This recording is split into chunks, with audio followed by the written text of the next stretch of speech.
Kala ko, ang pag-Boy Scout, boys lang, no? Yung pala, mayroong mga girls. Parati niyang inihahanda ang kanyang uniforme, maski na wala doon sa tabi. Lalo-lalo na po nung kami ay napupunta sa lukban, dito sa gulang-gulang, or sa mansyon. Kasi ang uniforme niya, kung saan siya huling sumuot ng uniforme niya, doon niya pinalalaban. Sabi niya, uniform yata ang susuotin ko ngayon. Sabi ko, Papa, napaka-iksi naman yung sign na sasabihin mo sa akin. Nakakahiya naman pag hindi naka-uniform, hindi po ba? Tapos sasabihin natin, Boy Scout, laging handa. Ang parating natatawagan, naaalala ko, ay si Kuya Joel. Sasabihin niya, ipag-produce mo ko ng uniform. Maski na wala ng tag ng pangalan niya. So, gusto niya, pagpunta niya doon, prepare siya. Gusto niya, naka-uniform siya.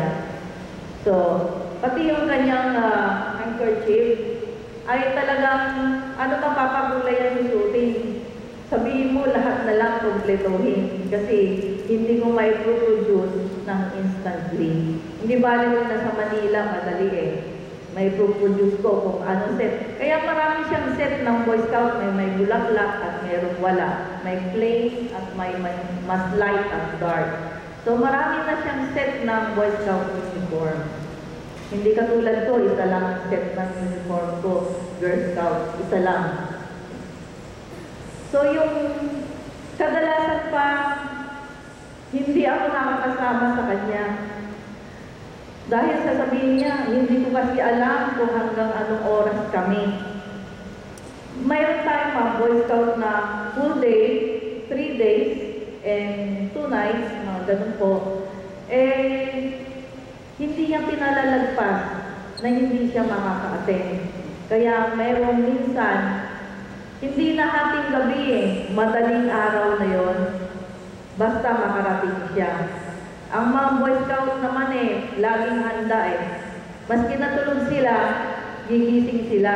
Kasi nandyan na si Congressman Panoon at Governor Rocky Nantes. Di po ba, Kuya Joel? At si Dr. Jerry Revilla, at saka kay previous Superintendent Susana Romulo, na ka-attend pa ako ng mga panahon na yun. So, masaya sa kanya ang Boy Scout. Unfortunately, hindi ito natikman ng anak ko. Kasi wala yata siyang piniling Boy Scout na hindi ko alam kung elective lang ba yun sa school na pinapasukan ng anak ko. Kasi usually ang kinukuha niya science or special math. Hindi niya kinukuha yung Boy Scout. Dahil bata siya ay asthmatic na siya. Kaya yun sa mga ganong mga activities, parang hindi siya angkop at sumali. Kasi mahabang panahon ang ginugugol sa pag-Boy Scout. Parang extra activities at saka extra effort dapat. Kailangan parati kang malakas Hindi pwede doon papatay-patay, hihika-hika. So, kaso nung na-outgrow niya na ang kanyang hika, hindi na panahon para maging Boy Scout. Pero sabi ko, ang motto ng Boy Scout ang lagi dapat nasa puso niyo. Ang laging handa. Ako parati maski ng mga bodyguard. Kaya madalas galit sa akin ng mga bodyguard. Parati yung sinasabi sa kanila, hindi naman kayo Boy Scout So, mga naririnig ng mga aking mga bodyguard yan. Kaya yung asawa ko, hindi ko nasasabihan yun ng gano'n. Kasi parati siyang handa.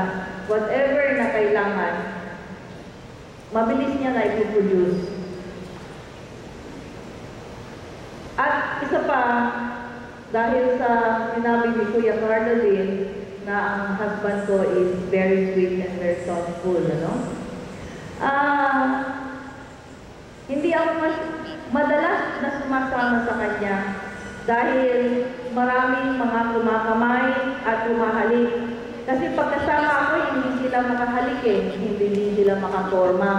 Kaya pinababayaan ko na para mabigyan sila ng mas maraming pagkakataon na makapiling niya ang ating mga sa bang organisasyon na kanyang pinupuntahan. Maraming magandang bagay o characteristic ng pagkatao ni Kuya Rafi kung makikilala nyo lang siya. Alam niya nila Kuya Joel, alam nila Dr. Julia, dahil ito ay mga close na nakakasama niya. Mapa-overnight yan, mapa-tanghali. Talagang they find time to talk. Ano ba ang kailangan ng ating mga Boy Scouts? Sa dami ng mga organisasyon na kanyang inaatenan at nagiging presidente, Rotary, Lions, Knight of Columbus, at kung ano-ano pa, no?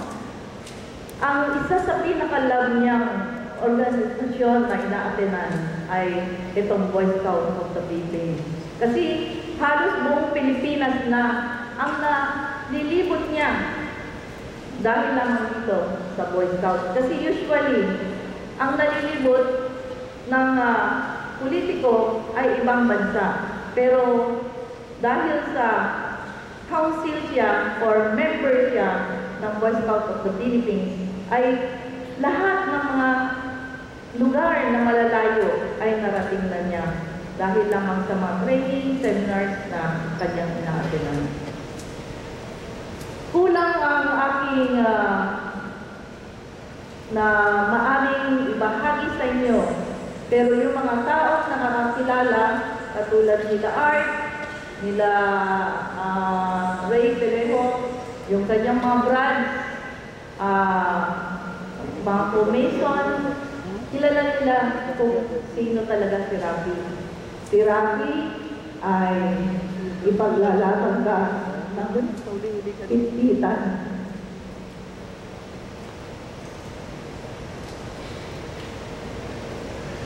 Si Rafi hindi ka ilalaglag.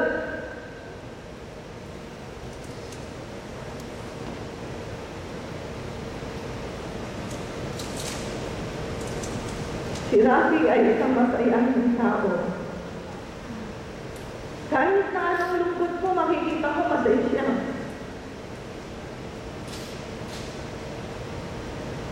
Hindi mo rin siya makikitaan ng problema. At walang bagay sa kanya na imposible. Lahat ay posible at lahat ay kaya. Kaya, pag meron lang konting problema na ilalapit sa kanya, ang sasabihin niya lang sa iyo, wala yan. Okay lang yan. Pag may tao susumbong ng kasamaan ng isang tao, sabihin niya, alam mo na si Mayor na yan, baligtaran yan eh. Hindi siya basta-basta naniniwala. At kakampihan niya pa. Kaya minsan, sabi ng mga nagsusumbong, alam mo, lalo na sumasakit ang aking puso dahil nagsasabi na ako, advance ko na siya ninonotice na ang taong ito ay hindi mabuti, ay pinakikisamahan niya pa rin ng maganda. Kay Kuya Rafi, ang lahat ng tao ay pantay-pantay. Hindi niya tinitingnan kung sino ka. Kung mayaman ka, mahirap ka, mataas ang katungkulan mo, o mababa ang katungkulan mo. So, yan ang si Rafi. Ang totality ni Rafi ay diyan compare. Hindi siya katulad ng mga ibang politiko na tumaas lamang ng konti. Parang hindi mo na siya maabot. Itong taong to ay abot-abot mo. Maski na alas 12 ng gabi,